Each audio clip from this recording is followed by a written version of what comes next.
So INFFER arose from a need that we recognised to help environmental organisations do a better job of evaluating and prioritising their environmental projects.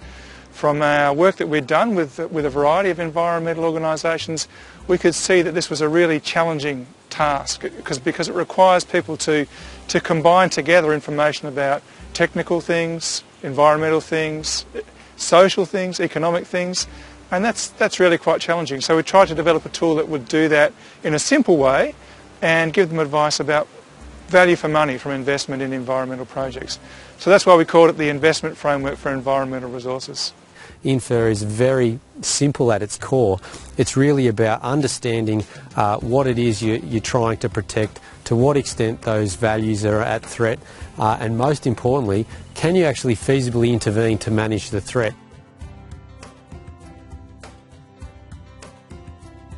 If you take the case of the Malort wetlands, there's about 1,000 hectares of wetland habitat here in this area.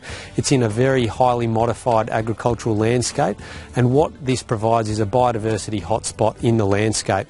And of those 1,000 hectares, we've resolved that we've been able to intervene to protect about 380 hectares. We were at a stage in our cycle where we were questioning some of the investments that were being made, and we had a good hard look at some of our investments, and we really questioned whether in fact they were going to achieve the stated benefits of the business cases. And some of the leaps of faith that were taken from what was proposed as an intervention to what the outcome would be, they really were not credible. Over time we know it's been successful because we can see how many users we're getting. There are a lot of users now around Australia, and increasingly we're getting users in other countries as well.